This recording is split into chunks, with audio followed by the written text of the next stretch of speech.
Hey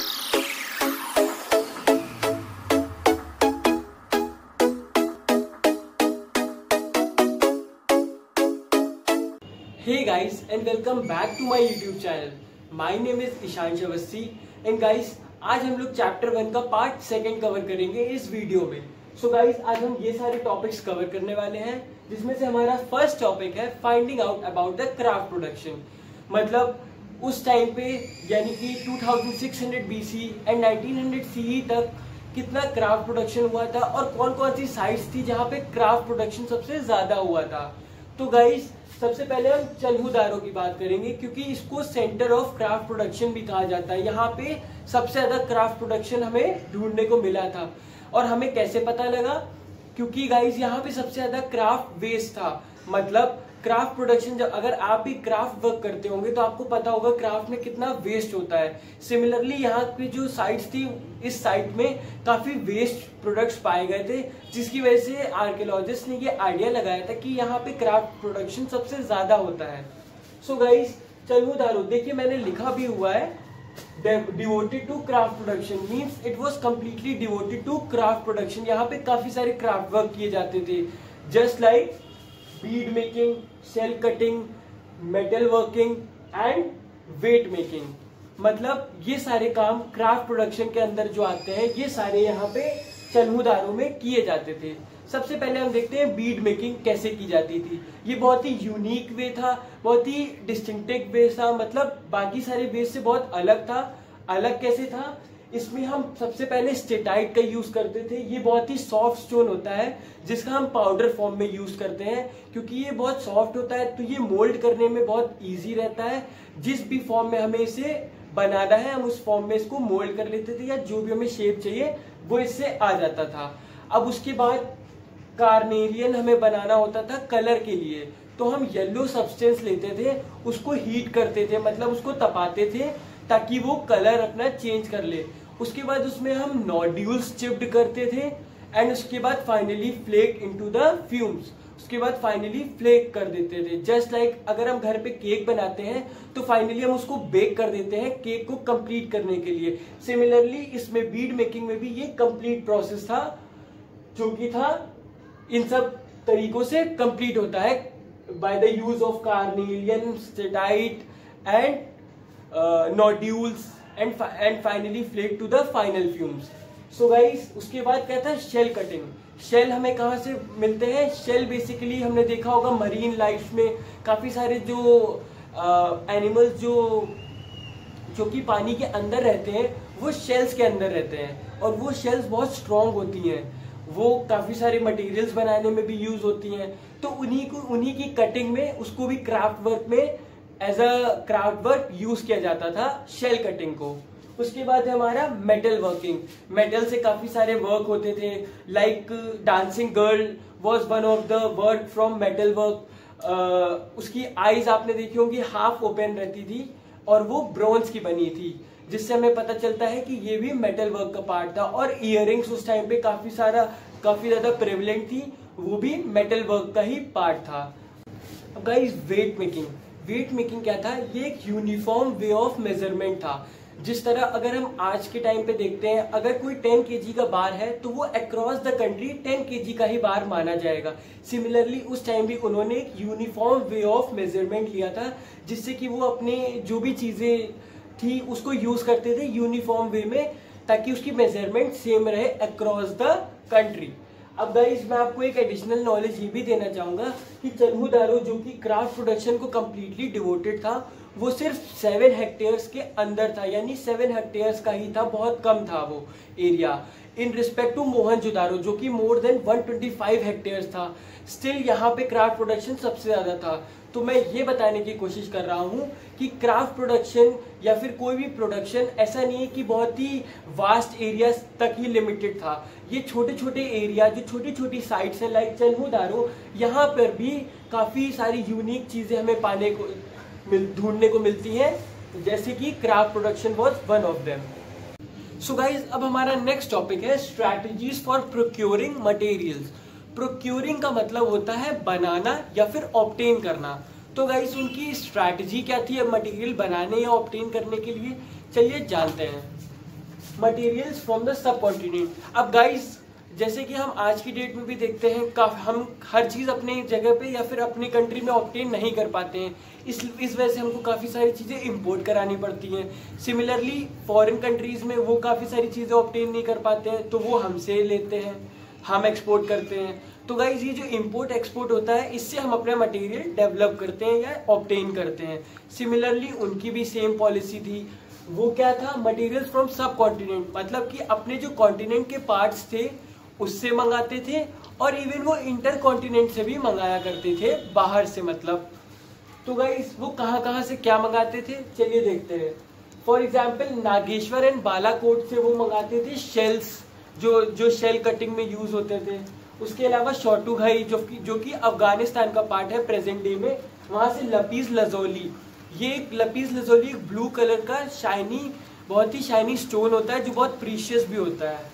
इसके अलावा लोथल से कार्नेलियल स्टोन मंगाते थे जो बहुत ही रेड कलर का होता है और प्रीशियस स्टोन होता है। Guys contact with the distinct lands, जिस तरह भी हमने देखा कि वो अपने सब कॉन्टिनेंट में तो ट्रेड कर ही रहे थे पर वो अब डिस्टिंक्ट लैंड में भी ट्रेड कर रहे थे। और ये हमें कैसे पता चलता है कि उन्होंने कॉपर, जो कि ओमान का कॉपर था, वो हमें मिला था यहाँ पे हड़प्पन सिविलाइजेशन में और इंडस वैली सिविलाइजेशन में। यहाँ पे हमें ओमान का कॉपर मिला था। और ओमान की एक बर्ड है हाजा बर्ड, जिसको आर्कियोलॉजिस्ट बोलते हैं कि ये पिकॉक होगा। गाइज ये कंफर्म नहीं है बट ऐसा आर्कियोलॉजिस्ट का मानना है। तो हाजा बर्ड भी पाई गई है, उसकी भी एक्सकेवेशन में उसकी भी बोन्स पाई गई हैं, इसलिए उनका ऐसा मानना था कि उसका ओमान के साथ यहाँ का भी ट्रेड होता था। इसके अलावा मेलुआ से कार्नेलियन, कॉपर, गोल्ड, इन सब का भी ट्रेड होता था। अब आप कहेंगे कि गोल्ड तो यहाँ पे भी था, कॉपर तो यहाँ पे भी था, पर गाइस वहाँ का कॉपर थोड़ा डिफरेंट था, वहाँ का गोल्ड थोड़ा डिफरेंट था। तो वहाँ का जो गोल्ड था उसकी एक्सकेवेशन यहाँ पे मिली थी।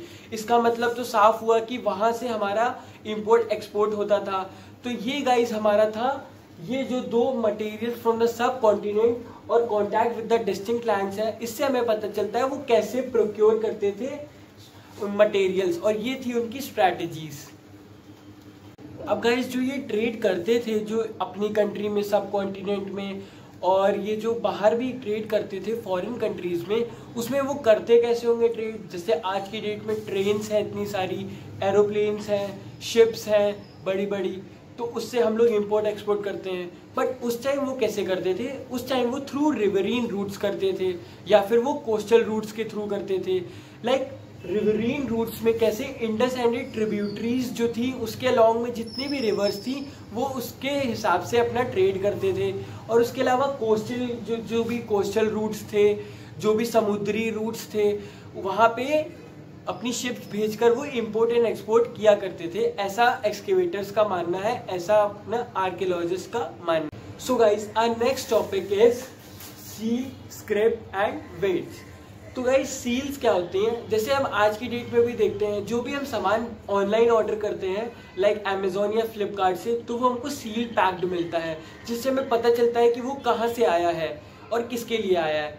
सिमिलरली उस टाइम पर भी लोग कितने एडवांस टेक्नोलॉजिकल थे कि वो लोग भी सील्स का यूज करते थे to reveal the identity of the sender, मतलब किसने भेजा है, ये किसके लिए भेजा है, ये सब पता लग सके, इसलिए वो लोग सील्स का यूज करते थे।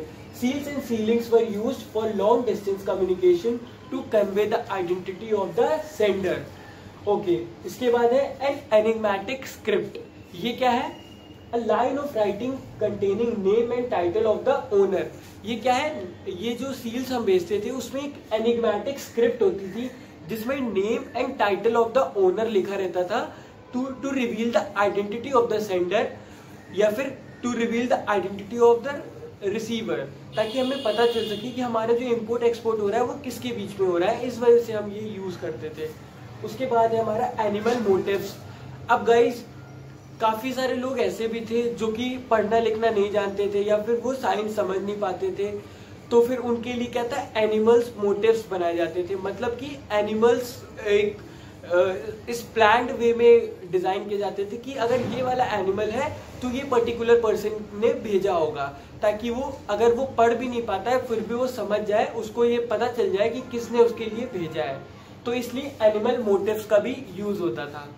अब इसके बाद है कितने साइंस आर्कियोलॉजिस्ट को मिले थे, 375 से 400 साइंस मिले थे जो कि भेजे जाते थे और रिसीव करते थे वहाँ के लोग to import and export for trade purpose. Okay, जो कि आज भी अनडेसिफर्ड है। अनडेसिफर्ड मतलब कि आज भी ये लोग पता नहीं लगा पाए आर्कियोलॉजिस्ट कि वो किस पर्पस के लिए थे या फिर वो साइंस क्या थे, उनका एग्जैक्ट मीनिंग क्या था, ये अभी भी अनडेसिफर्ड है, मतलब पता नहीं है अभी भी। उसके बाद these were written in right to left, like Urdu language भी राइट टू लेफ्ट लिखी होती है ना, सिमिलरली इनकी लैंग्वेज भी राइट टू लेफ्ट थी।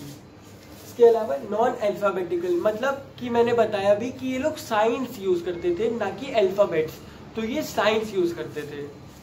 ओके, नाउ वेट्स क्या है guys, to measure something. Like अभी हम किसी शॉप पे जाएं, कुछ भी हम सामान लेंगे तो वो क्या है, एक वेट और मेजरमेंट हमको करके वो चीज देगा। वैसे ही यहाँ के लोग भी क्या करते थे, मेजरमेंट करते थे। वो लोग किससे मेजरमेंट करते थे, एक क्यूबिकल स्टोन चर्ट नाम का, क्या नाम का, चर्ट नाम का, जिससे वो मेजरमेंट किया करते थे ताकि यूनिफॉर्मिटी बनी रहे अक्रॉस द कंट्री। इसके बाद ये लोग जो भी मेजरमेंट करते थे वो बाइनरी सिस्टम में होती थी, जहाँ पे बेस क्या रहता था, हमेशा 2 रहता था। लाइक आप देख भी सकते हैं टिल कहाँ तक, 12,800 तक, 12,800 तक। उसके बाद डेसिमल सिस्टम, वहां पे डेसिमल सिस्टम भी था और वो इसलिए था ताकि अगर कोई हल्की वेट की चीज है, कोई लाइट वेट की चीज है, like jewelleries, they were always of light weight, so they can measure it from decimal system. So that was the use of weights. So heading towards our last topic, that is ancient authority. अब ancient authority क्या था कि उस time पे क्या authorities थी, मतलब कि कोई उनको गवर्न करने वाला तो होना चाहिए ना, कि वरना मिसमैनेज हो जाता है सब कुछ। तो उनको गवर्न करने वाला कौन था और क्या था वहाँ पे, जो चीज़ उनको बाइंड रखती थी, ऐसी बाइंडिंग फोर्स कौन सी थी जो उनको एक सिस्टमैटिक वे में प्लान रखती थी। चलिए जानते हैं। सेटलमेंट्स, सबसे पहले तो वहाँ पे जो सेटलमेंट्स थी वो स्ट्रैटेजिकली बनाई गई थी। लाइक अगर कहीं पे क्राफ्ट प्रोडक्शन अच्छा है तो फिर वहाँ पे जो एक्सेसिव टूल्स जो क्राफ्ट में चाहिए होंगे वो सेटलमेंट के पास हों, ऐसा उसको डिजाइन किया गया था। Like UP is famous for sugar cane, तो यूपी में क्या है, यूपी में उसी का इंपोर्ट एंड एक्सपोर्ट होता है। तो गाइस सिमिलरली वहां पर भी ये ऐसे सिस्टमैटिकली ये सेटलमेंट बनाए गए थे। अब ये कहेंगे आप कि लेबर्स तो हर जगह नहीं अवेलेबल होते हैं, तो गाइस लेबर वहाँ पे मोबिलाइज हो जा रहे थे। लेबर्स एक जगह से दूसरी जगह, जैसे आज भी जहाँ पे हमको चीप लेबर मिलता है हम वहाँ से लेबर्स मंगा सकते हैं, सिमिलरली उस टाइम पर भी लेबर्स वर मोबिलाइज्ड। उसके बाद पैलेस एंड द किंग। अब आर्कियोलॉजिस्ट ने कुछ ऐसा फाइंड किया जिससे उनको लगा कि ये जगह क्या होगी, पैलेस होगी, but it was not such a reliable source, but still some archaeologist used to believe in them. उसके बाद उनको क्या मिला, प्रीस्ट किंग का एक स्टैचू मिला। तो उससे उनको पता चला कि वहाँ पे कुछ ना कुछ रिचुअल प्रैक्टिसेस होती होंगी। लाइक मेसोपोटामिया में जो प्रीस्ट किंग पाए गए थे तो उधर रिचुअल प्रैक्टिसेस होती थी। सिमिलरली हड़प्पा में भी उनको ऐसा लगा कि प्रीस्ट किंग का एक स्टैचू है, मतलब वहाँ पे रिलीजियस प्रैक्टिसेस होती होंगी, but still they can't find that which kind of religious practices were done there. Okay, so उसके बाद क्या है हमारा, some archaeologist believe that Harappa society had no rulers. तो कुछ आर्कियोलॉजिस्ट का ऐसा मानना था कि हड़प्पा में कोई रूलर नहीं है, वहां पे सब लोग equal status, equal power enjoy करते हैं।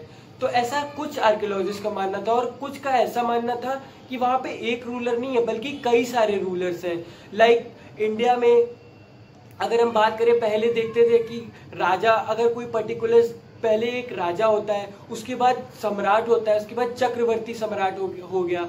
उसके बाद सिमिलरली यहाँ पे भी ऐसा ही सेम सिस्टम था ऑफ गवर्नेंस, कि काफी सारे किंग्स थे वहाँ पे और काफी सारे लोगों को रूल करते थे। उसके बाद उनका ये मानना था। तो गाइज ये थे हमारे कुछ टॉपिक्स एंशिएंट अथॉरिटीज के।